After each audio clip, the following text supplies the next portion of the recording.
If you're driving the M25 or any major UK motorway right now, there's a fine sitting somewhere in the system with your number plate on it, and you probably don't even know about the rule that triggered it. Hundreds of pounds. No police officer in sight. Just a camera, a gantry sign, and a letter that lands on your doormat 2 weeks later.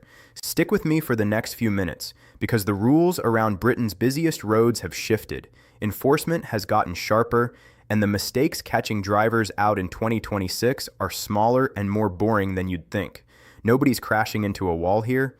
They're doing 47 in a 40 zone they didn't notice changed, or sitting under a red X they assumed didn't apply to them. Let's get into exactly what's changed, what it'll cost you, and how to keep your money out of National Highway's pocket. Start with the smart motorway itself, because this is where most of the confusion lives. For years, there's been a running debate about whether converting the hard shoulder into a live traffic lane was ever a good idea. Following years of safety criticism, the rollout of brand new smart motorway sections with no permanent hard shoulder has effectively been halted. That sounds like good news, and in terms of future road building, it is. But here's the part that catches people out.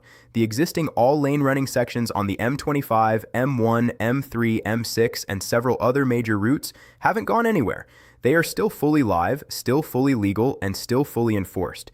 So if you've heard secondhand that smart motorways are being scrapped and you're now driving the M25 assuming the left lane is some kind of emergency-only strip again, you are wrong, and that assumption can cost you.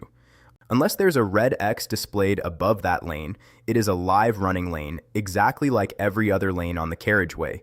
Treat it as anything else, and you're not just risking a fine, you're risking your life and everyone else's around you. Which brings us to the red X itself, because this is one of the most quietly expensive mistakes on UK motorways right now. A red X above a lane means stop using it immediately, not slow down, not merge when convenient. Get out of that lane. The cameras watching these signs are automatic. They don't need a police officer to flag you, and they don't care whether you didn't see it in time. Ignore a red X, and you're looking at a fine plus 3 penalty points, the same penalty band as ordinary speeding, issued without a single human reviewing the footage before the notice goes out. And because these systems are tied directly into the gantry network, the data shows that drivers who'd normally never get a ticket in their lives are the ones getting caught, simply because they treated a red X the way they used to treat a closed hard shoulder. Don't. Now, the safety side of this isn't being ignored either.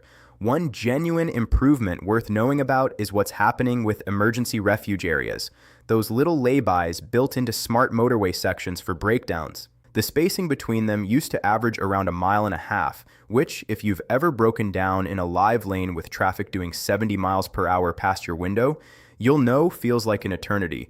Those refuge areas are now being supplemented with additional stopping points, so the gaps are shrinking.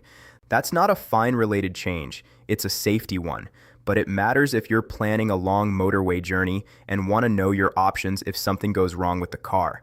Let's talk money, because this is the part everyone actually wants.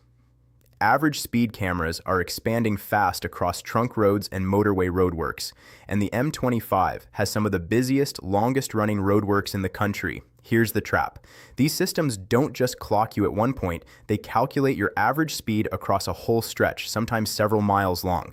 You can ease off the second you spot a camera, and it won't help you, because the system already has your entry time from a mile back. Drivers are routinely caught doing just a handful of miles over the limit through these zones, and because there's no flashing camera or visible patrol car, plenty of them have no idea anything happened until the notice arrives. The minimum penalty is £100 and 3 points, but if you're caught well over the limit, you're not getting a fixed penalty notice, you're getting a court summons, and fines in court are calculated as a percentage of your weekly income, with no upper limit on the worst offenses. That £100 figure is the floor, not the ceiling. On top of that, the variable speed limit signs on these gantries are legally binding the second they're displayed, and this trips up more people than you'd expect. The limit that applies to you is whatever was showing on the gantry the moment you passed under it, full stop. It doesn't matter if the limit a quarter mile ahead has already gone back up to 70, or if it was 70 behind you 30 seconds ago. If the sign above your head says 50 when you pass it, 50 is the law for you at that exact point, and the cameras enforcing it are synced to that same sign in real time. People assume there's some flexibility built in because the limit is variable. There isn't. Variable just means it can change quickly, not that it's optional. Mobile phones are another area where enforcement has quietly become far more aggressive. There's now a growing network of AI-powered detection cameras mounted above the road specifically to spot drivers holding or using a phone. And these systems operate without a person checking the footage before a notice goes out.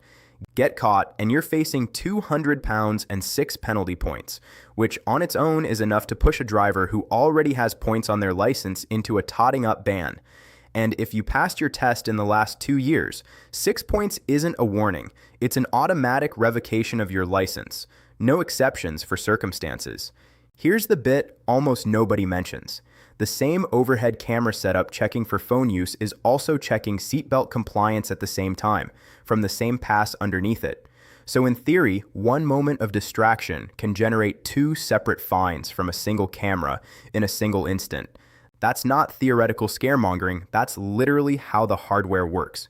Speaking of seatbelts, that's tightening up too. At the moment, not wearing one can land you a fine, and there's a live proposal on the table to add 3 penalty points on top of that fine for both drivers and passengers caught unbuckled. It hasn't fully landed everywhere yet, but the direction is obvious, and if you're someone who treats the seatbelt click as optional for a quick motorway hop, that's a habit worth breaking now, rather than after the points start applying. There's also a quieter shift happening inside the cars themselves. New cars sold from this point in 2026 onward need to come fitted with intelligent speed assistance, technology that reads the speed limit using GPS and sign recognition cameras, and nudges you, sometimes quite firmly, the moment you go over it. You can switch it off, but it resets itself back on every time you start a new journey, so it's not a permanent workaround. It won't physically stop you from breaking the limit, it just makes it a lot harder to pretend you didn't notice. And then there's the conversation around drink driving limits, which hasn't been finalized but is worth knowing about if you're planning ahead. There's an ongoing discussion about pulling England and Wales's limit down to match Scotland's far stricter threshold, which would mean something as small as a single pint could tip you over, depending on your size and how recently you'd eaten. Nothing's confirmed yet, but it's the kind of change that tends to arrive with very little warning once it's signed off, so don't bank on the current limit sticking around forever. So what does all of this actually mean for you if you're regularly on the M25 or any of the other major motorways? It means the obvious dangerous stuff isn't where the real financial risk is anymore. It's the small things. A red X you assumed was optional. A gantry limit you thought had already changed back. A phone glance at a red light that a camera caught from above. A speed average through roadworks that crept up without you noticing, because nobody was flashing a camera at you in the moment. None of these require bad driving. They require a moment of assumption, and assumption is exactly what the new generation of automatic enforcement is built to catch. The fix is genuinely simple and costs you nothing. Treat every lane on a smart motorway as live unless there's a red X telling you otherwise. Respect the number on the gantry above your head, not the one you remember from 30 seconds ago. Assume every long stretch of roadworks has an average speed system running, because increasingly it does. Keep the phone out of reach, not just out of your hand, because the cameras watching for it don't blink and don't give second chances. None of this is complicated. It's just a matter of knowing the rules have moved, because the roads certainly haven't slowed down to wait for you to catch up. If this kept you out of a fine you didn't know was coming, that's exactly why I make these videos. So do me a favor and hit subscribe to my channel before you go. Turn on notifications too, because these rules keep shifting, and I'll keep breaking down exactly what's changed and what it'll cost you if you don't know about it. Drop a comment if there's a rule you want me to dig into next. Give this video a like if it helped, and share it with anyone you know who drives the M25 regularly, because chances are they haven't heard half of this either. Stay safe out there, drive smart, and I'll see you in the next one.